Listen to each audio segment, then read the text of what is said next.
Numa outra entrevista, conversando com o deputado federal veneziano Vitor Rego, do PMDB, que está aqui nos estúdios. Muito bom dia. Bom dia, Arimatea. Meus cumprimentos, meu abraço a você, a Eliezer, a Mônica, a Juarez, saudar a todos os ouvintes da Rádio Caturité. Meus cumprimentos.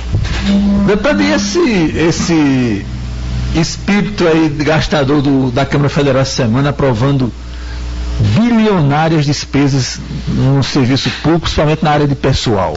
Eu até pus, no instante em que o líder Baleia Rossi reunia a bancada, um pouco antes da matéria chegar ao plenário, apenas cronologicamente, na terça-feira nós votamos as urgências.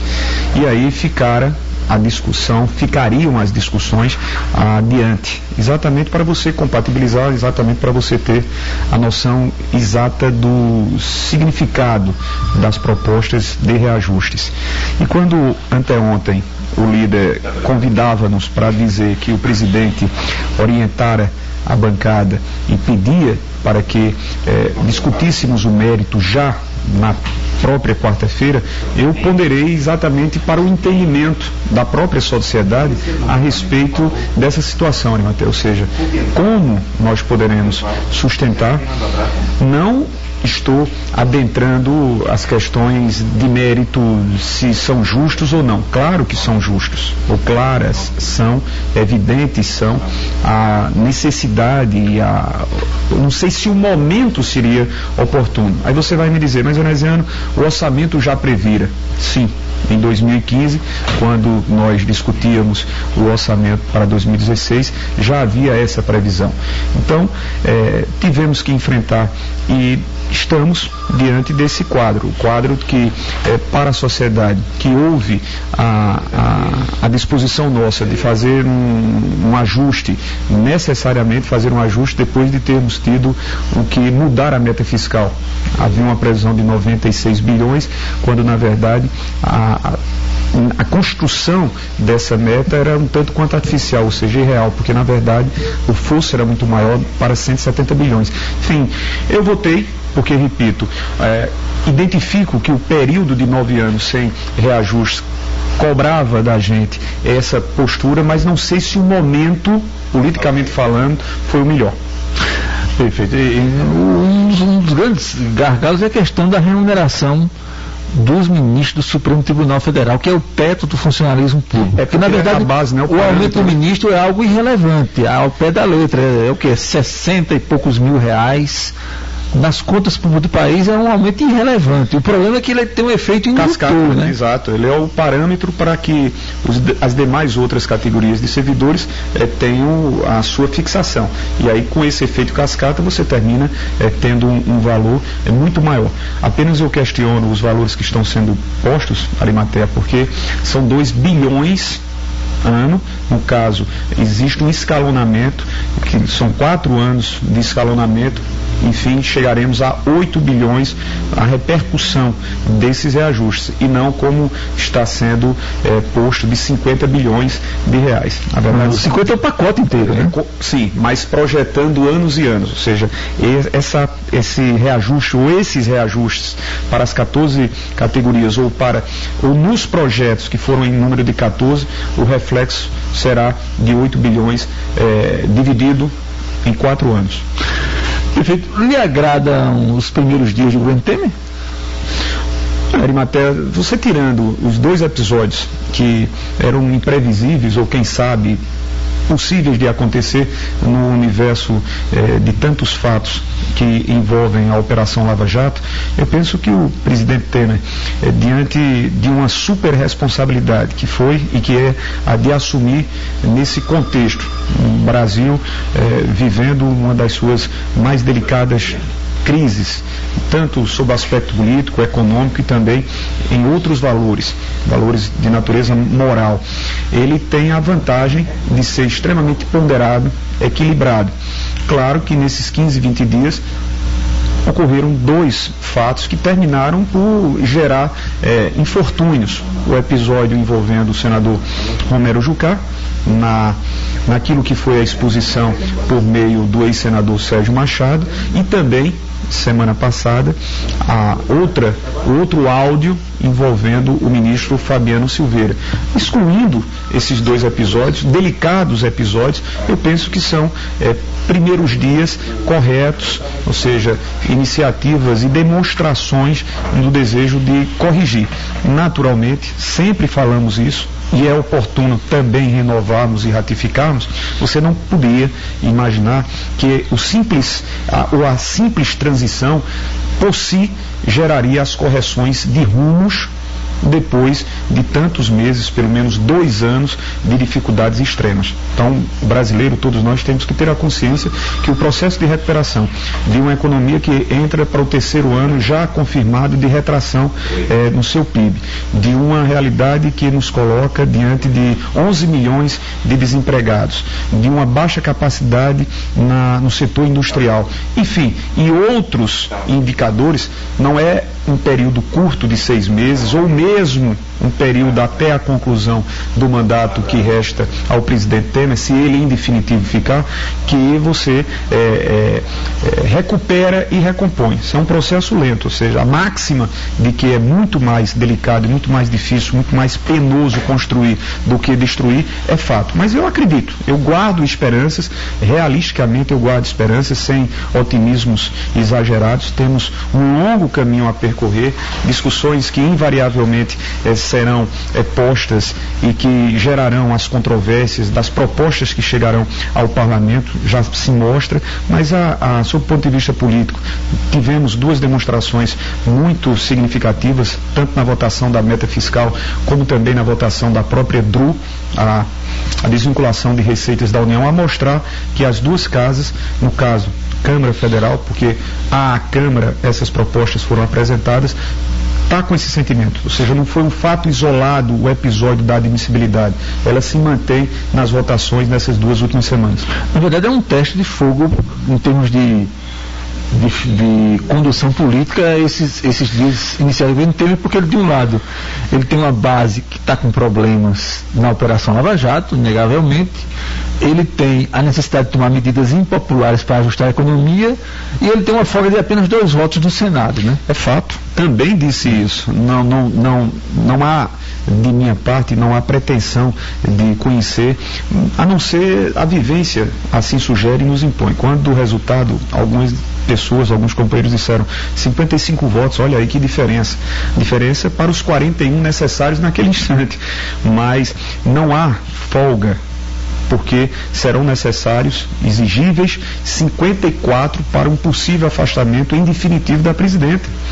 Então, eu pude, se não em todo o processo de discussão no Senado, mas eu assisti a alguns pronunciamentos nos votos feitos por alguns senadores. Pelo menos 5 ou 6 foram muito claros ao assumirem um posicionamento pela admissibilidade, para que haja investigação e para que nessa instrução se comprove ou não supostos cometimentos em crime de responsabilidade da presidente, mas sempre dizendo, se nós não identificarmos que não houve esse cometimento, não teremos dificuldade nenhuma de votar pela sua absolvição. Então não é um fato que o PMDB e demais outros partidos possa ter a convicção de que essa decisão já está tomada. Então é delicado. Esse processo, nesses próximos 4 ou 5 meses, quererá do presidente Temer aquilo que ele tem, que é equilíbrio, ponderação, as dificuldades para você manter essas relações político-partidárias numa soma, numa coalizão muito grande e tão heterogênea como a que foi construída, não é de um todo fácil. A primeira parte desse seu mandato, Veneziano, lá na Câmara Federal, é com o PMDB tendo o PT como aliado mais próximo. Sim. A partir de agora muda de figura e o PSDB é o grande aliado, o grande avalizador ao lado do PMDB do governo Michel Temer. Como é que o senhor traduziria para os ouvintes essa mudança de parceria na Câmara Federal? É mais previsível, ou será mais previsível em matérias críticas, contar com o voto do PSDB do que seria com o PT, ou do que era com o PT no governo Dilma? Olha, ela é circunstancial. circunstancial a um fato de imprevisibilidade. Ou seja, nós tínhamos, o PMDB, você diz bem, e eu tenho muita tranquilidade quando tomei a decisão, eu não posso deixar de me reportar que durante 1 ano e 3 meses, a parte da nossa legenda, majoritariamente, apostou, se esforçou, exigiu de si, PMDB, a colaboração na expectativa de recompor uma realidade. Você sabe disso. Quando nós assumimos em fevereiro de 2015, ainda era muito quente, ainda era muito presente e efervescente a luta de 2014. A bancada do PMDB tinha 20% a 30% de senhores e senhoras parlamentares que tinham votado no PSDB, na candidatura do senador Aécio Neves. Mas, majoritariamente, ainda apostava na governabilidade da presidente Dilma. Tanto é que transcorreu-se o ano de 2015 e chegamos a 2016 ainda apostando nisso, majoritariamente. Mas essa larga maioria, eu não diria larga maioria, considerável maioria, foi definhando com o passar dos meses e com os episódios, sem a recuperação visível, os dados, os números mostravam um enfraquecimento, uma queda sucessiva na economia, até que em março para abril o PMDB aclamou majoritariamente, quase que a unanimidade, o desejo e a decisão de se desligar do governo. Foi em respeito a essa decisão que eu me postei. Afinal de contas, integro o PMDB e não poderia desconhecer as obrigações partidárias. Foi quando surge a presença do PSDB, e não apenas do PSDB, Ari. Outras legendas, como o PPS, que foi uma legenda que fez a coligação com o PSDB em 2014, fortemente agiu politicamente dentro do parlamento contra o governo da presidente Dilma, democratas. É uma realidade para a qual nós não podemos nos furtar, reconhecer, exigível. Então, principalmente pela transitoriedade, ou seja, que pode ser transitória como pode ser definitiva. Quando muitos companheiros falam sobre as realidades paroquiais, as realidades estaduais e regionais do PSDB, eu tenho companheiros do PMDB que têm uma diferença tremenda no Paraná, de Beto Richa, lá em Goiás, de Marconi Perillo, mas eu sempre digo a eles, não há como você desconhecer que a situação imposta, a situação realisticamente imposta pelo Brasil ou no Brasil, impõe-nos essa convivência. É a convivência para tirar o Brasil dessa situação que é principal atrás acessório. Verdade, é fato. Vamos saber administrar, vamos saber convergir com o conhecimento de que em 2018 o PSDB terá a sua candidatura, o PMDB terá a sua candidatura. E diga-se de passagem, tanto o PSDB como demais outras legendas têm se postado não apenas pontualmente, não apenas circunstancialmente, com o desejo de colaborar, com o desejo de retificar, corrigir, para que nós tomemos outras orientações. É dessa forma que eu vejo. Eu não vejo com preocupação o fato do PSDB ter criado musculatura no governo, do PP ter criado musculatura no governo, porque isso pode interferir na realidade da Paraíba, na realidade do Paraná, na realidade do Goiás. Não.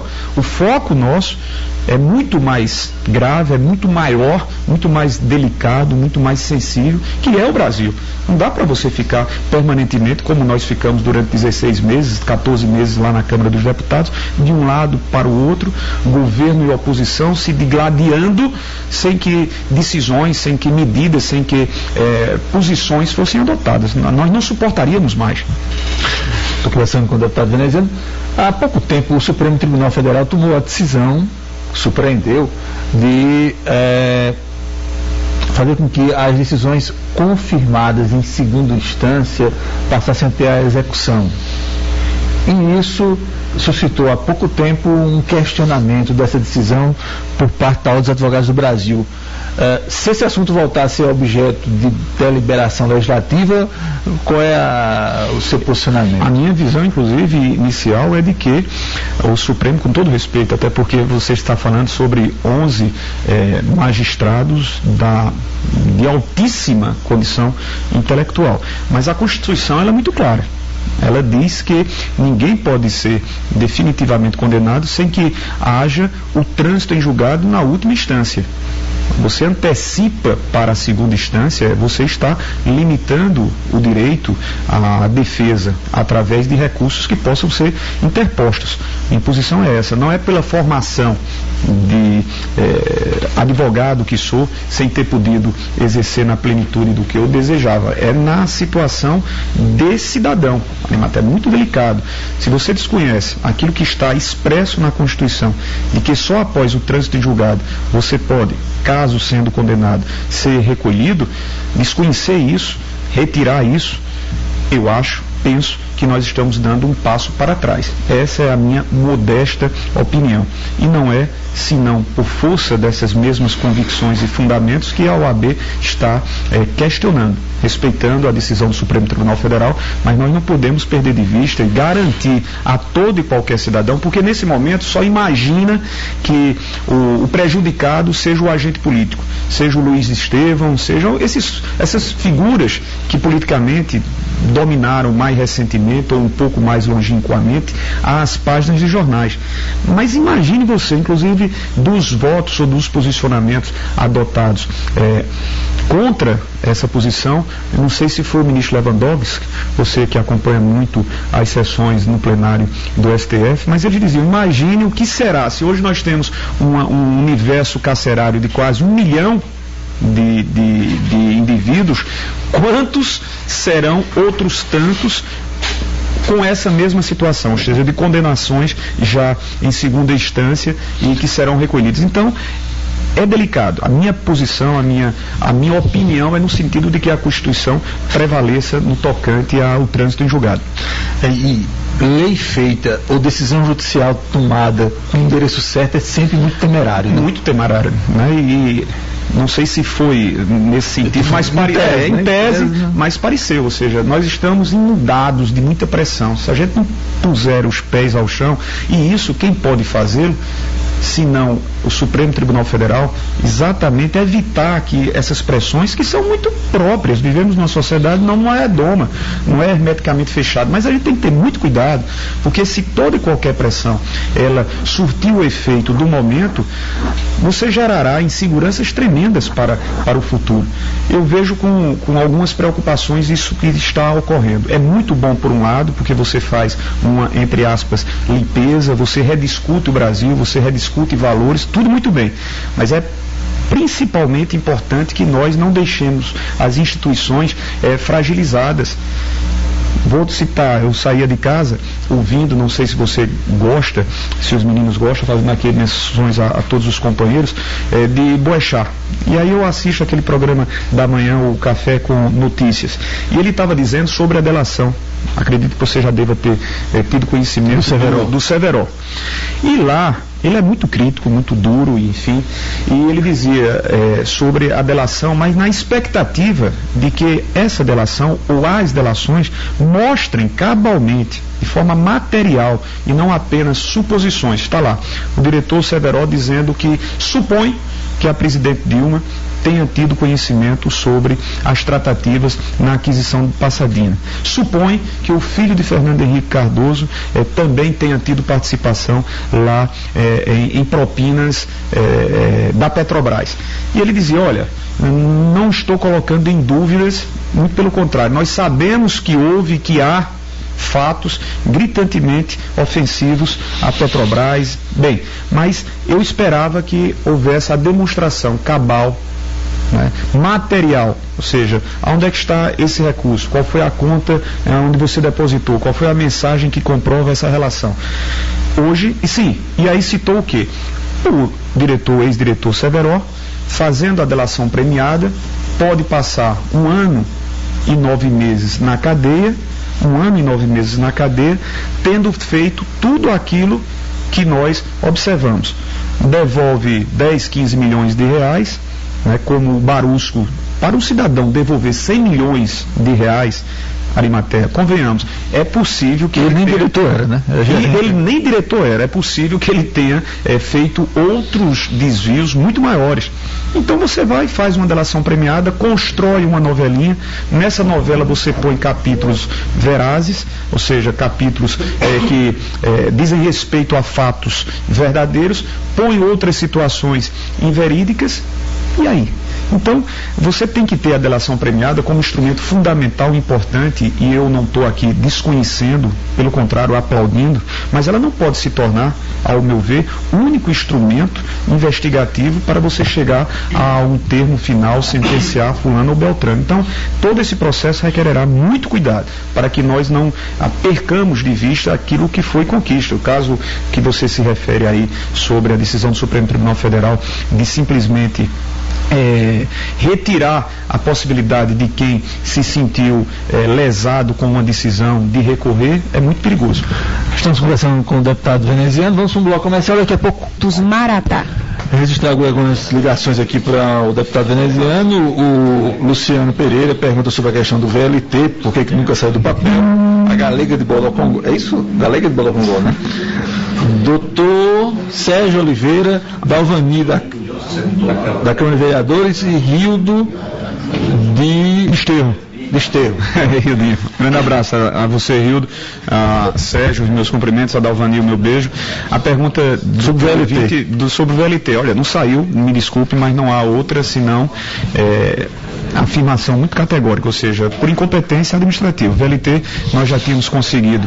E fatalmente, esse tema vai voltar a ser posto pela atual gestão como promessa para um futuro próximo, mas é inadmissível, Arimatea, que nós tenhamos tido e tenhamos conseguido em 2011 e 2012 aquilo que é mais complicado, é mais difícil. Nós conseguimos as duas cartas que seriam indispensáveis, a do Banco do Nordeste e a do BNDES para o financiamento do VLT em Campina Grande, ou para Campina Grande. A última etapa, eu já tinha concluído o nosso mandato, seria, burocraticamente, a Prefeitura de Campina ter a anuência da Secretaria de Tesouro Nacional, e não o fez. E aí nós perdemos todo um processo. Eu me recordo que a STTP, a Secretaria de Planejamento, todos nós nos imbuímos desse esforço de implantar em Campina, e de maneira pensada desde 2005, nós assim o fizemos. O sistema integrado, ele não foi apenas a construção de um espaço físico,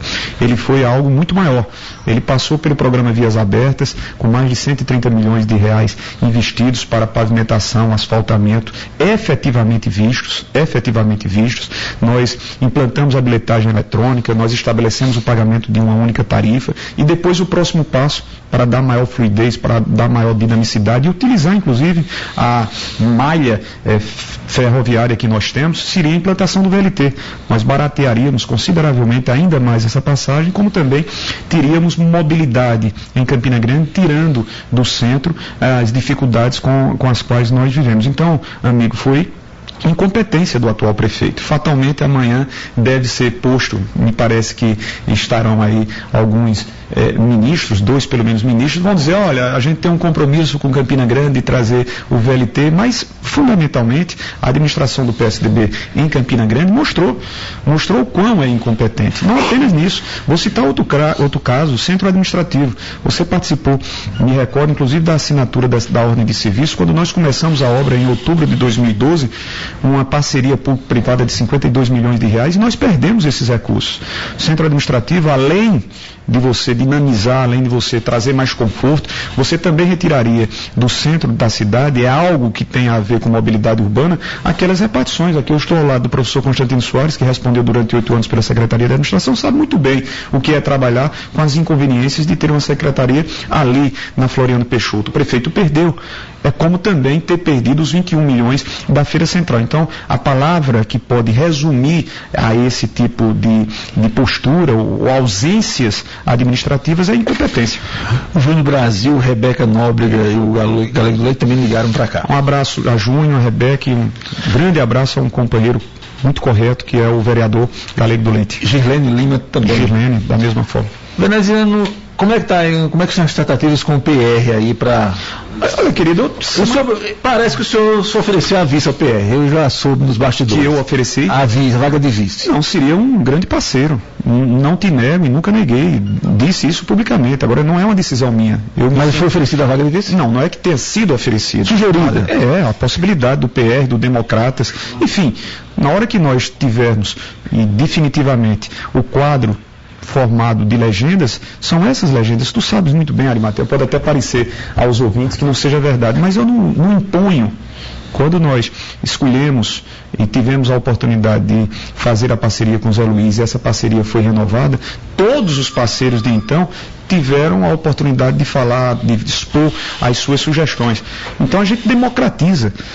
No momento em que formos às convenções de julho, estivermos cientes de que contaremos possivelmente com democratas, com o PR, com o PROS, com o PTN, ou outras legendas que puderem estar conosco. Claro, uma nova realidade aconteceu com a apresentação, o surgimento da candidatura do PSB. Até então, o PSB e demais outras legendas de oposição estavam conosco, porque foram elas próprias que sugeriram o meu nome, não fui eu que fui buscar isso, não quero me repetir, mas você sabe muito bem a cronologia desses acontecimentos. Há uma separação. Então, algumas dessas legendas estarão com a candidatura de Adriano e outras conosco. Quem vai definir são estes. Agora, dizer a você que Bruno não é um ótimo parceiro, claro que é.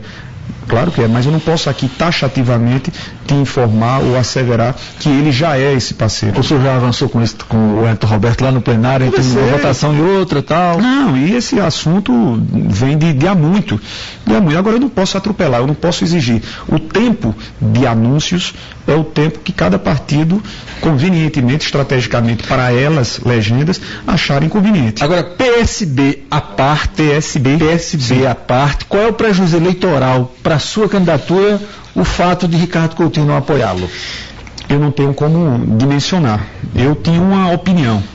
Existem outras que também não podem ser desconhecidas. Qual era a minha opinião? A opinião de que todos nós estivéssemos juntos, independente fosse o nome de Veneziano, de Olímpio, de Adriano, de Fábio Maia, de Inácio Falcão. Concedi entrevistas a você, como a outros companheiros seus, sempre fui dessa opinião, que se nós pudéssemos estabelecer, sistematizar um discurso, uma logística, uma estratégia de campanha, com mais tempo de TV, com mais tempo de guia, já que não vamos dispor das condições que o atual administrador tem em mãos e utiliza, basta que você observe que o prefeito Romero Rodrigues teve na Secretaria de Saúde nos seus 2 anos rejeitado as suas contas porque utilizou 100 milhões de reais com contratos, 100 milhões de reais com contratos.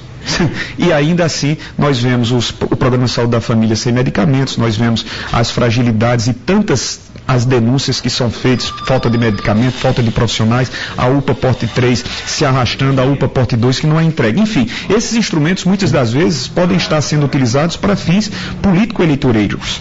Não são nem político-eleitorais, é político-eleitoreiro.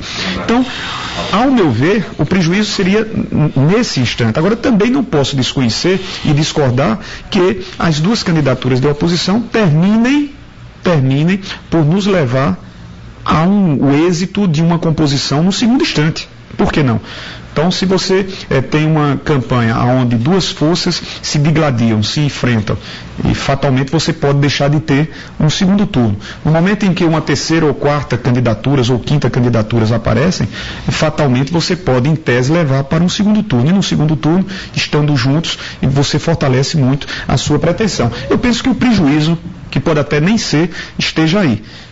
Agora, Arimatea, claro, não há de desconhecer a presença do governador, mesmo não sendo de Campina Grande, mas tem um histórico administrativo aqui. Agora mesmo ele falava numa longa entrevista, mencionando algumas das ações que o governo tem desenvolvido em Campina Grande, a entrega da estrada de Catolé de Boa Vista, o início da João Suassuna, o início do Genipapo, as obras de urbanização do Bodoconval, não há dúvidas nisso, então é importante.